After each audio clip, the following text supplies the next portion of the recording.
जय भीम, जय भारत। विश्व रत्न बाबा साहब अम्बेडकर जी को नमन करते हुए और सभी बहुजन महापुरुषों को, संत श्री सतगुरु रविदास जी महाराज, भगवान वाल्मीकि महाराज, गुरु नानक देव, संत कबीर,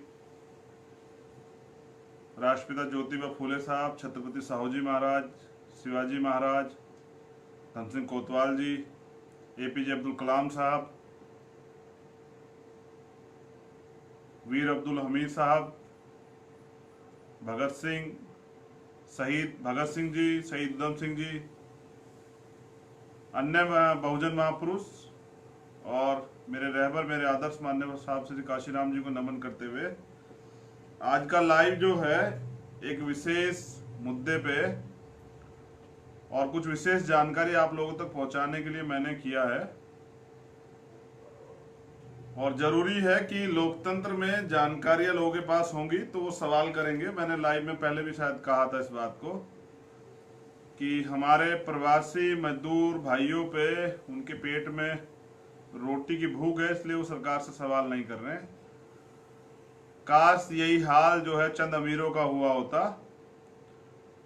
काश यही हाल जो है ऊंची जातियों का हुआ होता तो डिबेट भी हो रही होती, सुप्रीम कोर्ट भी जल्दी जो है सुमोटो लेता सुत संज्ञान ले लेता और उन लोगों की जान की सुरक्षा की जाती, उनके सम्मान की, उनकी सुरक्षा की जाती, उनके बच्चों की, उनके परिवारों की सुरक्षा की जाती। लेकिन ऐसा नहीं हो पाया क्योंकि कारण यही था क्योंकि इस देश में अगर सबसे बड़ा कुछ है, इस देश का सबसे बड़ी बुराई, इस देश का सबसे बड़ा दंश कुछ है तो वो इस देश की जाति व्यवस्था है, जो जाति देख के काम करने के लिए सरकारों को, सरकार के ढांचे को, न्यायपालिका को मजबूर करती है और उन्हें मंजूर भी है।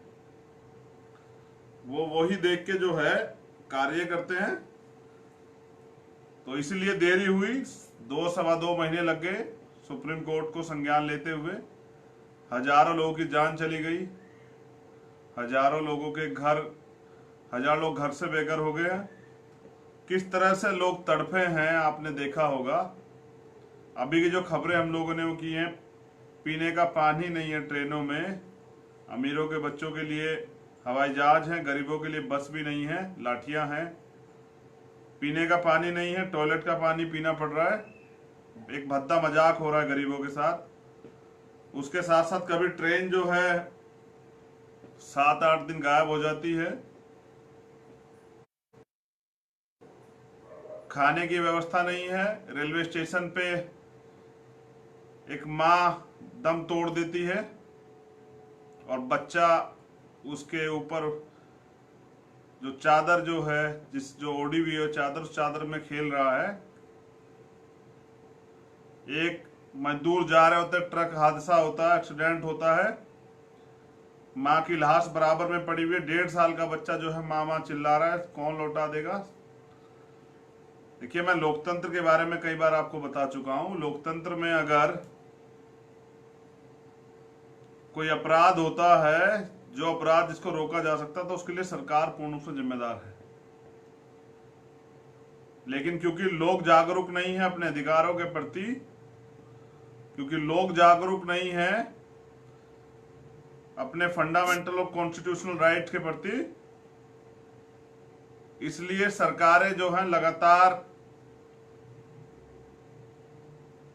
आपको लूटती हैं, खसोटती हैं, आपके अधिकार सीज रखती हैं। जिस तरह से लेबर लॉ में हुआ, अभी लेबर लॉ को प्रभावित करने का काम किया गया। उद्देश्य यही है कि एफडीआई का विरोध करने वाली सरकार पूर्ण रूप से एफडीआई करने के पक्ष में है। और किस तरह से जैसे ब्रिटिश गवर्नमेंट में यहाँ मजदूरों का शोषण होता था, वो किस तरह किया जाए, ये इसके लिए खुली छूट देने का काम जो है लेबर लॉ में जो बदलाव किया जा रहा है वो उसी का उदाहरण है कि चाहे मजदूरों से 8 की जगह 12 घंटे, 14 घंटे, 16 घंटे काम करा जाए, छुट्टी दी जाए या नहीं दी जाए, या उनको बोनस दिया जाए या नहीं दिया जाए, या उनको अगर वो अपने अधिकारों के प्रति या शोषण के प्रति अत्याचार उठाते हैं, के खिलाफ आवाज उठाते हैं, तो उनकी नौकरियां छीन ली जाए। तो ये जो तरह तरह के रेस्ट्रिक्शंस जो हैं, रोक जो है, जो रहती थी पहले लेबर लॉ के कारण, उसको खत्म करने का प्रयास किया जा रहा है। पूंजीपतियों पे कोई कार्रवाई नहीं होगी, वो कितना बड़ा लोन ले जाएं और चुकाएं या ना चुकाएं, लेकिन वो पार्टी फंड में चंदा देते रहें, बहुत है, सरकार का काम होता रहता है। तो देश को सोने की चिड़िया कहने वाले प्राइम मिनिस्टर ये कहने वाले कि देखिए, मैंने पहले भी कहा था, फिर दोबारा दोहरा रहा हूं कि जब भी कोई संकट की घड़ी आती है तो पैकेज पे पैकेज, पैकेज पे पैकेज की घोषणा की जाती है और फिर पूछते हैं कि कुछ मिला क्या, आपको कुछ मिला क्या, या आपको कुछ मिला क्या। तो ऐसी घोषणा आपने की है, किसी गरीब को कुछ मिला क्या? आप मेरे कमेंट में जरूर बताइए, किसी गरीब तक कुछ पहुंचा क्या? किसी मध्यम वर्गीय व्यापारी को कुछ मिला क्या, कोई सहूलियत? किसी मजदूर को अपना घर चलाने के लिए कुछ मिला क्या? झूठे सरकार, झूठे मंत्री, झूठे नेता, भ्रष्ट नीतियां, 80 करोड़ परिवारों को हमने राशन दिया। एक परिवार में अगर 4 लोग भी लगाते हैं, 8 चौक 32, 320 करोड़ की आबादी, बताइए कौन से देश की है? हम खूब झूठ बोलेंगे,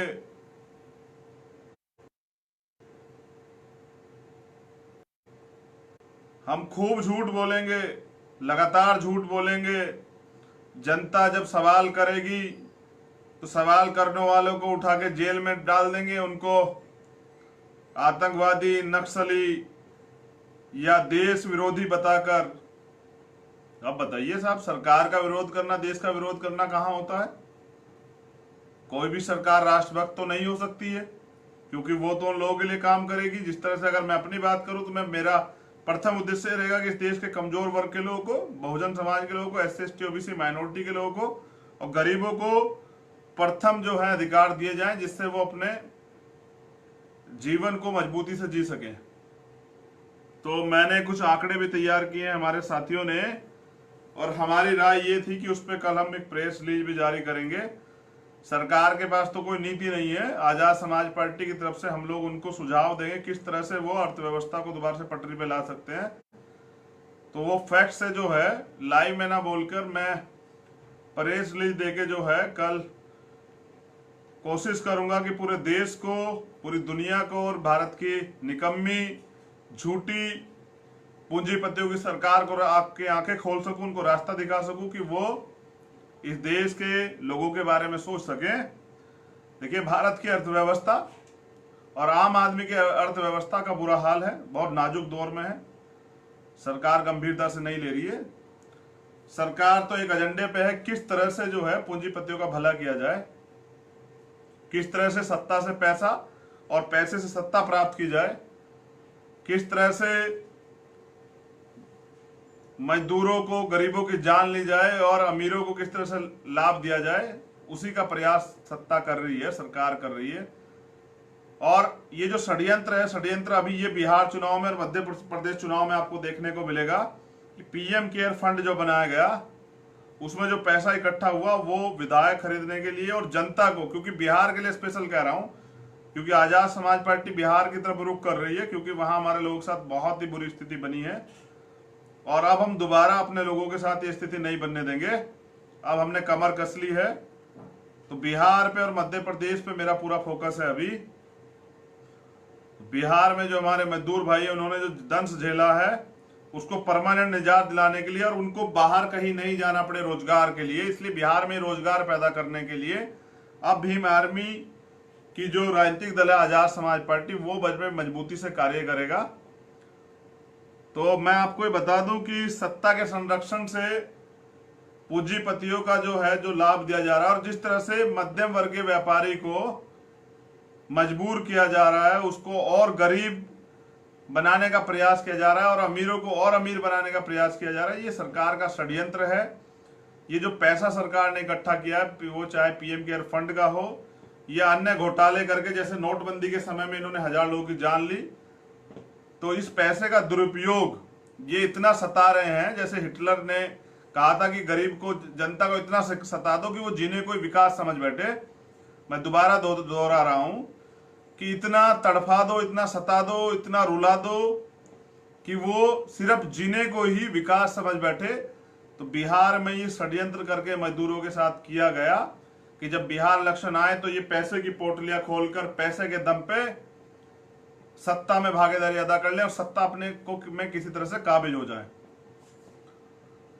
अब ये तरह तरह की योजनाएं बिहार के लिए लाएंगे, बिहार के मजदूरों के लिए, गरीबों के लिए, और अपनी जो नाकामयाबी है उन पैसों की आड़ में ढकने का प्रयास करेंगे, जिससे कि दोबारा से बिहार में सत्ता में स्थापित हो सके। लेकिन याद रखिए, सरकार को और देश को तोड़ने वाले एजेंटों को बता देना चाहता हूं कि आजाद समाज पार्टी है।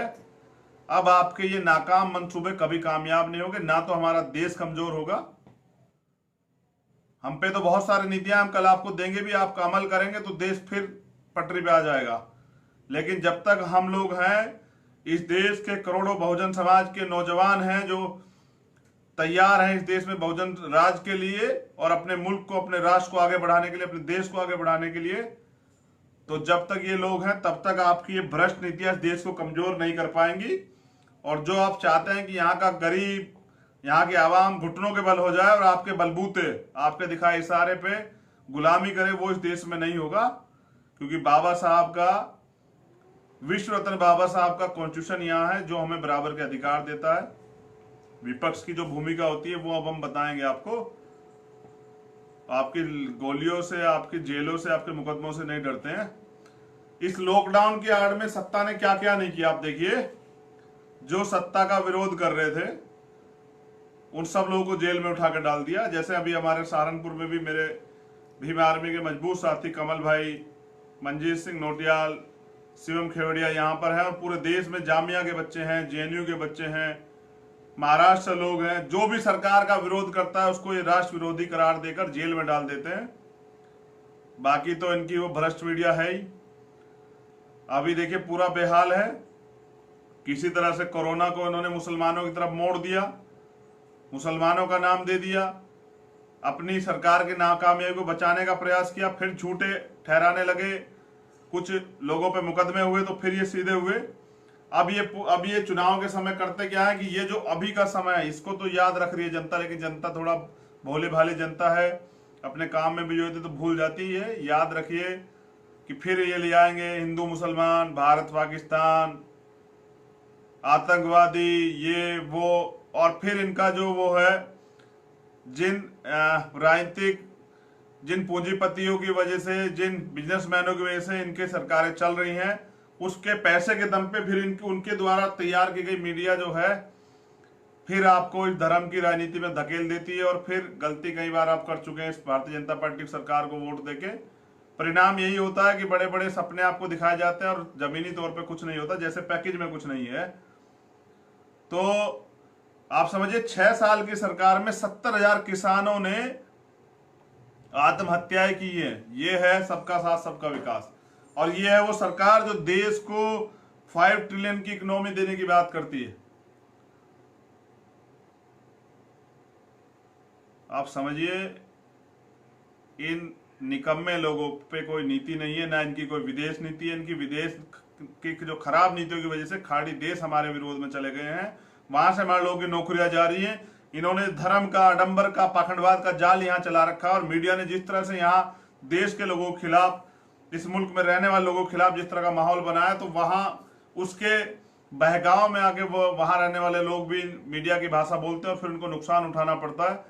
आप समझिए, ना विदेश नीति है, ना राज्य नीति है, ना कोई ऐसा और कोई देश को बढ़ाने का कोई ढांचा है, कोई अच्छा निर्णय है। सारे निर्णय जो हैं वो घोटाले करने के लिए, चोरी करने के लिए, देश की जनता को छलने के लिए किए गए हैं, और छला भी है। उसी का प्रमाण ये है कि आज देश की अर्थव्यवस्था टूट चुकी है।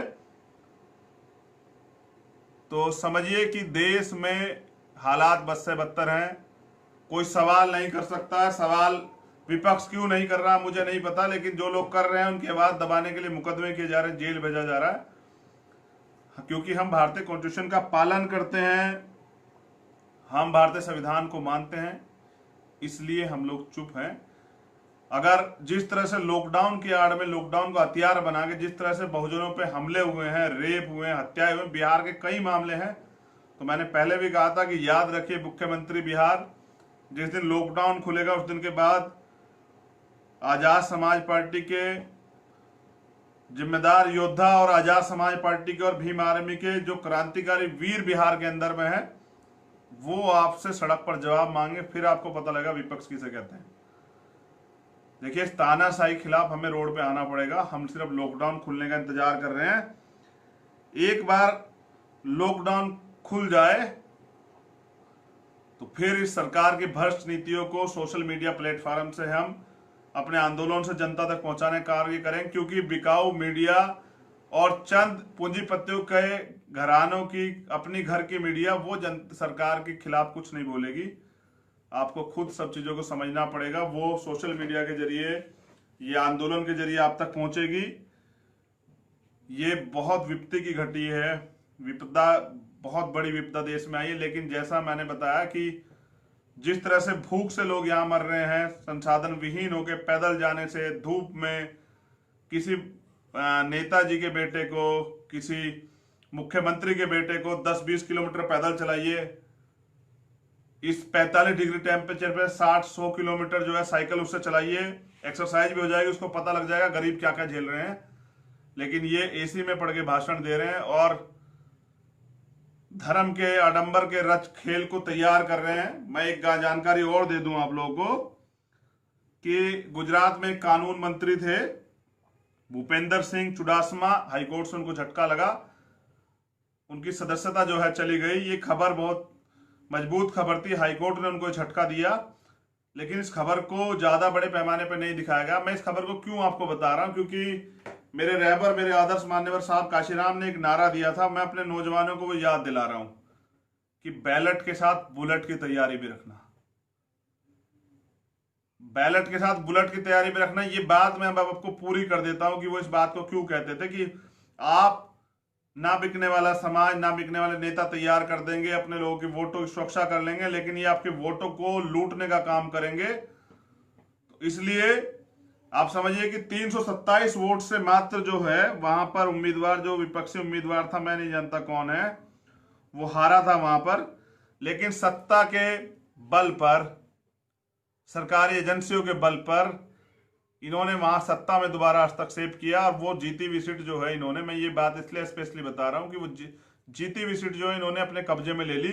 ऐसा बहुत सारी सीटों पे हुआ होगा, क्योंकि कमजोर नेतृत्व है, सीबीआई की जांचें बैठी हुई हैं, खूब धन बल जो है सरकार के रहते कमाया है, तो सरकार की मुखालफत नहीं कर सकते हैं, सच्चाई नहीं कह सकते, वरना जेल चले जाएंगे, मुकदमे हो जाएंगे। इसलिए जो है सच नहीं बोल पाए हैं। तो बहुत सारे ऐसे नेता जो पैसे के दम पे तैयार होते हैं, मैं ये अपने नौजवानों को कह रहा हूं, उनको समझना पड़ेगा, जो नेता पैसे के दम पे तैयार होगा, बिना संघर्ष के आएगा, तो ऐसे समय में वो सबसे पहले भाग जाएगा। और जो संघर्ष के दम पे, अपनी मेहनत के दम पे, जिस तरह से भीम आर्मी के नौजवानों ने, हमारे साथियों ने 3 से लेकर 5 साल में एक गांव से जुड़े संगठन को एक राष्ट्रीय संगठन बनाया अपनी मेहनत से, जब ऐसे नेता पैदा होंगे तो मैं लिख के देता हूं कि फिर वोट की सुरक्षा भी होगी। तो फिर ये जो बीजेपी ये सत्ता का दुरुपयोग करके जिस तरह से ये चालबाजी करके ऐसे चुनाव हरा देती, तो वो नहीं हो पाएगा। मैं सतर्क कर रहा हूं आप लोगों को कि आपको, मेरे वीर योद्धाओं, कि आपको तो कमर कस के रखनी पड़ेगी और अपने महापुरुषों के आंदोलन को पढ़ना और समझना पड़ेगा। उन्होंने समय समय पे अपने अनुभव से क्या क्या बातें आपको बताई हैं। तो गरीबी को हटाने वाली 70 साल, ये सिर्फ बीजेपी का रोल नहीं है साहब, और भी जो सरकारें हैं जो 70 साल से गरीबी हटाओ के नारे दे रही थी, गरीब को नहीं हटा पाई, गरीबी को नहीं हटा पाई, गरीबों को हटाने का प्रयास कर रहे हैं। तो अभी सरकार ने तो बड़े कदम, ठोस कदम उठाए गरीबों को हटाने के लिए। किस तरह से धूप में मरे, जाते हुए मरे, एक्सीडेंट में मरे, भूख से मरे। कोरोना से लोग कम मर रहे हैं, भूख से लोग ज्यादा मर रहे हैं। और बाकी एक तरफा कार्रवाई सरकार की, वो भी आप देख रहे हैं। जाति धर्म देखे कार्रवाई की उसमें, उस मुल्क में होती है जहां जो धार्मिक मुल्क होता है, ये जो है लोकतांत्रिक मुल्क है। यहाँ चुनाव होते हैं, इलेक्शन होते हैं, सरकारें बनती हैं, यहाँ कानून का राज है, यहाँ देश का सबसे बड़ा और पवित्र दुनिया का सबसे बड़ा और पवित्र संविधान है। तो यहाँ लोकतंत्र है, लेकिन लोकतंत्र को ताक पर रख के जिस तरह से सत्ता का दुरुपयोग किया जा रहा है, जिस तरह से सुप्रीम कोर्ट के जजों ने कहा था कि लोकतंत्र सुप्रीम कोर्ट में खतरे में, कई फैसले ऐसे आते हैं कि हमें लगता है कि सत्ता का जो हस्तक्षेप है वो सुप्रीम कोर्ट में भी है, चुनाव आयोग में भी है, अन्य एजेंसियों में भी है। अगर कोई इनके खिलाफ खबर चला दे मीडिया का व्यक्ति, वही क्या करें, तो ईडी सीबीआई की जांच, अगले दिन इनकम टैक्स वाले उनके ऑफिस पहुंच जाते हैं, कोई नेता इनकी मुखालफत कर दे, सच कह दे, उन पे सीबीआई के लोग केस हो जाते हैं। भीम आर्मी और आजाद समाज पार्टी के साथ ये बचाव है, क्योंकि उन्होंने चोरी नहीं की है, उन्होंने डाके नहीं डाले, उन्होंने लूट नहीं मचाई है, उन्होंने मेहनत के दम पे, अपने दम पे तैयार किया, अपने संघर्ष के दम पे अपनी पार्टी और अपने संगठन को। तो उनको ना सीबीआई से डरा जा सकता है, ना इनकम टैक्स से डरा जा सकता है, ना ईडी से डरा जा सकता है। ये भीम आर्मी और आजाद समाज पार्टी के ईमानदार कार्यकर्ताओं की और पदाधिकारियों की ताकत है। इससे सरकार डरती है, इसलिए तरह तरह की अफवाहें आप लोग खिलाफ फैलाई जाएंगी, षड्यंत्र कराए जाएंगे। और एक शायरी आपको सुना देता हूं, बेशक ये आपको समझ आ जाएगी कि दरख्तों के कटने का किस्सा ना होता अगर कुल्हाड़ी में लकड़ी का हिस्सा ना होता, अगर अपने लोगों को, चमचों को हथियार बना के ईमानदार कार्यकर्ताओं के पीछे के साथ छेड़खानी ना की जाए, तो इस सरकार को, इस निकम्मी सरकार को इसकी औकात बताने देने के लिए ज्यादा दिन नहीं लगेंगे। लेकिन जैसा मैंने कहा, फिर दोहरा दे रहा हूं एक बार, नौजवान सारे बड़ी जिम्मेदारी से समझे, हमारी माताएं बहनें, हमारे बुजुर्ग भी सुनेंगे कि दरख्तों के कटने का किस्सा ना होता अगर कुल्हाड़ी में लकड़ी का हिस्सा ना होता। तो ये हमारे लोगों को हमारे खिलाफ खड़े करके, उनका प्रयोग करके, इसी को मान्यवर चमचा युग कहते थे। आप अगर उसको चमचा युग की किताब को पढ़ेंगे कि जब भी ईमानदार नेतृत्व जो है, ईमानदार कार्यकर्ता सड़क पर काम करने के लिए, जमीन पर काम करने के लिए आते हैं, तो ये ऐसे चमचों का प्रयोग करके, उनको धन बल का लालच देके, उनको सत्ता का लालच देके, उनको डरा धमका के ईमानदार लोगों की छवि खराब करवाने का और उनके खिलाफ, उनके समाज में षड्यंत्र तैयार कराने का काम करते हैं। मैं पूछना चाहता हूं, क्या इस देश में नौजवान लोग राजनीति नहीं कर सकते? क्या नौजवानों की राजनीति से इतना डर है, इतनी तकलीफ है सरकार को, लोगों को? क्योंकि नौजवानों की राजनीति से इसलिए तकलीफ है क्योंकि नौजवान चोर नहीं है, नौजवान ईमानदार है, नौजवान में अपने समाज के लिए लड़ने का जज्बा है, अपने अधिकारों को पाने का जज्बा है, अपने समाज के खिलाफ हो रहे शोषण पे जवाब देने का और उनको न्याय दिलाने का जज्बा है। उनके वो मिशन से समझौता नहीं करते, इसलिए इन्हें राजनीति डर लगता है। इसलिए कहते हैं कि आप 50 साल के हो जाओ, खूब राजनीति सीखो। कौन सी राजनीति? आप घोटाले करने सीखो, आप चोरी करना सीखो, आप समझौते करना सीखो, आप लाशों पर राजनीति करना सीखो, दंगे पर राजनीति करना सीखो, आप जो है सरकार के साथ मिलकर जो है घोटाले करो, आप विपक्ष के उसमें आकर ठेकेदार बनो, पैसे कमाओ, लेकिन हक की आवाज को मत उठाओ। तो यहाँ बीजेपी और कांग्रेस और ये नहीं चलेगा। अब इस देश में बहुजन राज आएगा, बहुजन हिताय बहुजन सुखाय की नीति पे काम होगा। जो बहुजन की बात करेगा वो सभी प्रदेशों से लेकर दिल्ली पे राज करेगा। और मैं बता दूं साफ तौर पे, आने वाले समय में अगर सत्ता का दुरुपयोग करके सुप्रीम कोर्ट से या कहीं से भी अगर हमारे अधिकार खिलाफ गलत फैसले आएंगे, तो याद रखिए, हम लोकतंत्र जानते हैं, कॉन्स्टिट्यूशन में अपने मौलिक अधिकार जानते हैं, संवैधानिक अधिकार भी जानते हैं। तो याद रखिएगा कि कोई ऐसी जगह नहीं छोड़ेंगे जिसका घिराव नहीं करेंगे। अगर माननीय न्यायपालिका सत्ता के दुरुपयोग से, सत्ता के हस्तक्षेप से हमारे खिलाफ फैसले देगी, तो न्यायपालिका का भी घिराव करने का काम करेंगे। और अगर किसी थाने से, किसी कचहरी से या किसी अन्य जगह से सरकारी जुल्म होगा हमारे लोगों पर, हमारे लोगों की हत्याएं की जाएंगी और मुकदमे दर्ज नहीं होगा या उनको सताया जाएगा, जैसे कई मामले आज मेरे संज्ञान में, तो याद रखिए फिर उन पे भी जो है आंदोलन का सामना जो सरकारों को करना पड़ेगा। और मैं बता दूं, ये देश आंदोलन का, हमने अंग्रेजों को भी आंदोलन के जरिए इस देश से रुखसत कर दिया था और हमने बहुत सारे तानाशाही शासकों को भी आंदोलन के जरिए इस देश से जो है हटाने का काम किया हमारे पूर्वजों ने। तो इस निकम्मी सरकार को, इस झूठी सरकार को, इस पैकेज पे पैकेज बांटने वाली और पूंजीपतियों का भला करने वाली, गरीबों का खून चूसने वाली सरकार को भी जो है आंदोलन के जरिए, जन आंदोलन के जरिए आम व्यक्ति को जोड़कर, गरीबों को जोड़कर, कमजोरों को जोड़कर, मजलूमों को जोड़कर सत्ता से बेदखल करने का काम करेंगे। इसके लिए हमारे सभी कार्यकर्ताओं को तैयार होना पड़ेगा और उनको मजबूती से अपने गोल को ध्यान में रखते हुए, अपने लक्ष्य को ध्यान में रखते कि हमारा लक्ष्य आप समाज में आपस में लड़ना नहीं है, हमारा लक्ष्य जो है समाज को एकजुट करना और इस सरकार को, आरएसएस और बीजेपी की इस निकम्मी सरकार को, जो सिर्फ पूंजीपतियों की हितैषी है, इस सरकार को सत्ता से बेदखल करना है। इस पे हमारे नौजवान कार्यकर्ताओं को ध्यान देना पड़ेगा। और ये मिशन का काम है। ये आजाद समाज पार्टी कोई राजनीतिक दल नहीं, ये आपका आंदोलन है, आपके बहुजन महापुरुषों का कारवा है, जो बड़ी कठिनाइयों से जो हमने शुरू किया है, बिना संसाधनों के आप लोगों के प्यार, आप लोगों को अधिकार दिलाने के लिए और आप युवाओं को नेतृत्व दिलाने के लिए बड़े पैमाने पर हमने तैयार किया है। अपनी बहनों को नेतृत्व दिलाने के लिए हमने तैयार किया है। ये आंदोलन जो है, इसको सफलता प्राप्त कराने के लिए आप सब लोगों को मेरे साथ पूरी मेहनत से लगना पड़ेगा। तब जाके जो है हर एक स्टेट में हम लोग जो है तानाशाही सरकारों को जवाब दे सकते हैं। आप याद रखिए, अगर मान लो तो ठान लो तो हार, और मान लो तो जीत, मान लो तो हार और ठान लो तो जीत। तो याद रखिए, अगर बहुजन ठान लेगा कि वो सत्ता में स्थापित होगा तो वो दिन दूर नहीं कि बहुजनों का राज आएगा। इसके लिए आपको संघर्ष करना पड़ेगा। मैं कह रहा हूं, एक बार हिम्मत से, मजबूती से, अपने महापुरुषों के त्याग, बलिदान, समर्पण को समझते हुए, उन्होंने जिस तरह का भेदभाव, डिस्क्रिमिनेशन इस देश में झेला है, उसको समझते हुए ईमानदारी से कुछ दिन के लिए सहयोग कीजिए और काम कीजिए। और देखिए, क्षमताओं पे युवाओं की शक ना किया जाए। जब 5 साल में इस देश का सबसे बड़ा बहुजन समाज का राष्ट्रीय संगठन बनाया जा सकता है, जिसकी धमक से दिल्ली से लेकर और सारी सरकारें जो हैं हिलती हो, तो वो दिन दूर नहीं कि मान्यवर कांशीराम साहब के चेले, उनके बच्चे 10 साल में आजाद समाज पार्टी को राष्ट्रीय पार्टी बनाने का, राष्ट्रीय पार्टी का दर्जा दिलाने का और सत्ता में स्थापित करने का काम करेंगे। बस आप लोगों का सहयोग चाहिए, आप लोगों का प्रेम चाहिए।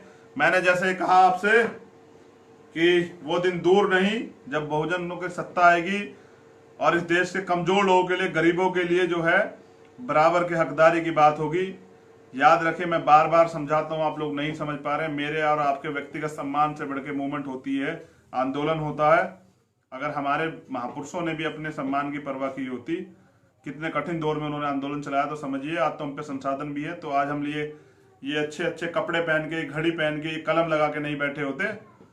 तो हमें जो मिला है हमारे महापुरुषों के संघर्ष के बदौलत मिला है। उस संघर्ष को आगे बढ़ाना है या पीछे हटाना है, अपने लोगों का राज लाना है या अपने लोगों को ऐसे ही मरने के लिए छोड़ना है, अपने लोगों के लिए अच्छी शिक्षा, अच्छे रोजगार, युवाओं के लिए उनके स्वास्थ्य के लिए अच्छी जो है मेडिकल फैसिलिटी, उनको न्याय दिलाने के लिए कोर्ट में पर्याप्त भागीदारी और प्राइवेट सेक्टर में उनके लिए रिजर्वेशन की व्यवस्था जो है, पॉलिटिकल रिजर्वेशन की व्यवस्था, ओबीसी समाज के लिए, आदिवासियों के लिए उनके अधिकारों की सुरक्षा, उनके मान सम्मान सुरक्षा, उनके घरों की सुरक्षा करने के लिए अगर आपने संकल्प लिया है तो आजाद समाज पार्टी में आपका स्वागत है। और मजबूती से एकजुट होकर बहुजन समाज का काम करें, बहुजन समाज के मिशन मूवमेंट को आगे बढ़ाएं। मेरी बहुत बहुत मंगल कामनाएं। मैं कल प्रेस रिलीज के माध्यम से अपने साथियों के सहयोग से सरकार को आईना दिखाने का काम करूंगा, जिससे कि फिर से जो है देश में अर्थव्यवस्था जो है तैयार हो, मजबूत हो देश की अर्थव्यवस्था, देश फिर पटरी पे आए, लोगों को रोजगार मिले, लोगों को खाने को अन्न मिले, लोगों की जेब में पैसा आए। जब लोगों की जेब में पैसा आएगा तो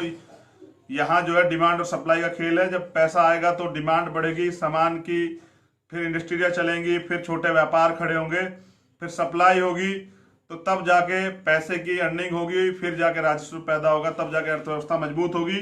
ये सरकार तो पूंजीपतियों की सरकार है। इनकी बिकाऊ जो है, इनके पूंजीपतियों के पास जो है अपने खुद के न्यूज चैनल है, और वो पूरे दिन बैठ के जब उन पे कुछ नहीं होता, सरकार घिर रही होती, तो वो हिंदुस्तान पाकिस्तान ले आते हैं। जबकि मैं इस वर्ड को बार बार खंडित करता हूं, इस वर्ड को जो है, क्योंकि अनकॉन्स्टिट्यूशनल वर्ड है, असंवैधानिक वर्ड है। मैं हमेशा कहता हूं कि ये देश भारत है। हमारा नारा भी बहुत प्यारा है, जय भीम जय भारत। तो मैं आप लोगों को कहना चाहता हूं, आपको समझना पड़ेगा कि ये तब ले आते हैं भारत पाकिस्तान,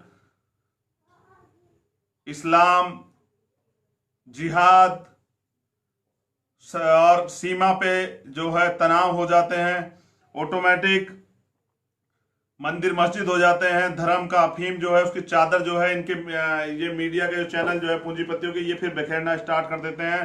किसी को पकड़ के लाते हैं, चंद पैसे देके बिठा के किसी धर्म को गालियां दिलवाते हैं और अपना जो है रोजगार चलाते हैं। इससे देश का भला नहीं हो सकता। आप सोच के देखिए, देश का भला विज्ञान से होगा या धर्म से होगा, ये आपको सोचना पड़ेगा। और देश का भला जो है आप लोगों की जागरूकता से होगा या इन ठेकेदारों के भरोसे बैठे रहने से होगा। बहुजनों के लिए तो मेरे पास बहुत सारी बातें, जब मैं फील्ड में उतरूंगा, आंदोलन करूंगा, तब आपको बताऊंगा किस तरह से आपको छला गया है।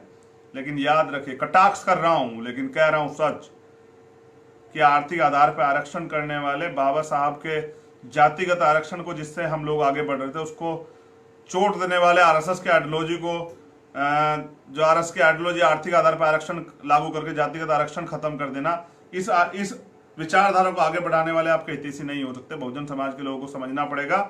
और सर्वजन हिताय सर्वजन सुखाय एक धोखा है, और अभी समझ जाओ मौका है, क्योंकि सर्वजन सुखाय और सर्वजन हिताय और सर्वजन सुखाय जो है, अब जब इसको आप हिंदी अनुवाद करेंगे तो इसको हिंदी में कहते हैं सबका साथ सबका विकास। तो एक जैसे नारे, एक जैसे आइडियोलॉजी बहुजन समाज का विकास नहीं कर सकती है। हमें बहुजन समाज को इकट्ठा करना है। हमारी लड़ाई किसी जाति धर्म से नहीं, क्योंकि आर्टिकल 25, 26 उन्हीं लोगों के लिए है। जैसा मैंने पहले से कहा कि किसी की धार्मिक भावनाओं को भड़काना हमारा काम नहीं है, और धर्म की खेती करना और दंगों की राजनीति करना बहुजन समाज के लोग काम नहीं। हमारा काम तो समाज को जोड़ने का है। हम मानवतावादी विचारधारा के लोग हैं। हमें किसी को भी तकलीफ होती है तो हमें तकलीफ होती है। हम किसी का शोषण करने के लिए यहाँ नहीं है। हम सिर्फ अपने लोगों के अधिकारों के लिए यहाँ है, और अपने लोगों को उनका खोया हुआ इतिहास, उनका खोया हुआ सम्मान, उनके खोए हुए अधिकार दिलाने के यहाँ है। तो युवाओं को मेरा क्रांतिकारी जय भीम, नीला सलाम, पूरे देश के युवाओं को, जिन लोगों की बदौलत चंद्रशेखर है। और आज चंद्रशेखर आप लोगों की आवाज है। अगर चंद्रशेखर किसी मामले में हस्तक्षेप करते तो बहुत अच्छे लोगों की नींद उड़ जाती। ये ताकत मेरी नहीं है, आप लोगों की दी हुई ताकत है। आपके प्रेम, आपके ताकत से मैं हूं। लेकिन ये भरोसा भी मैं आप लोगों को दिला सकता हूं कि फूल वही चुन पाते हैं जो कांटों से टकराते हैं, और अधिकार मांगे से नहीं मिलते, अधिकार तो छीने जाते हैं। तो जैसा मैंने पहले भी कहा था कि वो नोट नहीं बना। आप आरोप लगाइए, आप तरह तरह के जो है आरोप लगाइए, वो नोट नहीं बना जो एडवोकेट चंद्रशेखर आजाद को और आजाद समाज पार्टी किसी कार्यकर्ता को खरीद दे। ये स्वाभिमानी लोग हैं, ये सम्मानित लोग हैं, ये सम्मान के भूखे हैं, और ये अधिकारों के लिए लड़ रहे हैं। ये इनका तोड़ इस देश में कोई नहीं है। इसका तोड़ एक ही है कि आप नए नए चमचे खड़े कीजिए और नए नए आरोप लगा के इनको घेरने का काम कीजिए। लेकिन जैसा मैंने कहा कि सत्य जो है वो छिप सकता है, लेकिन पराजित नहीं हो सकता। सत्य ये है कि आने वाली सदी 21वीं सदी बहुजनों की है। इस देश में बहुजनों का राज आएगा, और कोई हमें इस देश में गुलाम नहीं बना सकता। इस देश की अर्थव्यवस्था फिर मजबूत होगी, लेकिन कमजोर नीतियों वाली सरकारों से नहीं होगी। उसके लिए बहुजन समाज की राजनीति और बहुजन समाज की जो है माननीय काशीराम साहब के विचारधाराओं की राजनीति को आगे बढ़ाना पड़ेगा। तब जाके जो है देश फिर खुशहाल बनेगा। मेरी बहुत बहुत मंगल कामनाएं पूरे देशवासियों के लिए। तथागत की अनुकंपा आप सब लोग बनी रहे, इस सरकार को सद्बुद्धि मिले, इनको पता लगे कि चंद पूंजीपतियों को खुश करने के लिए जो गरीबों का खून चूस रहे हैं, इससे देश कमजोर होगा।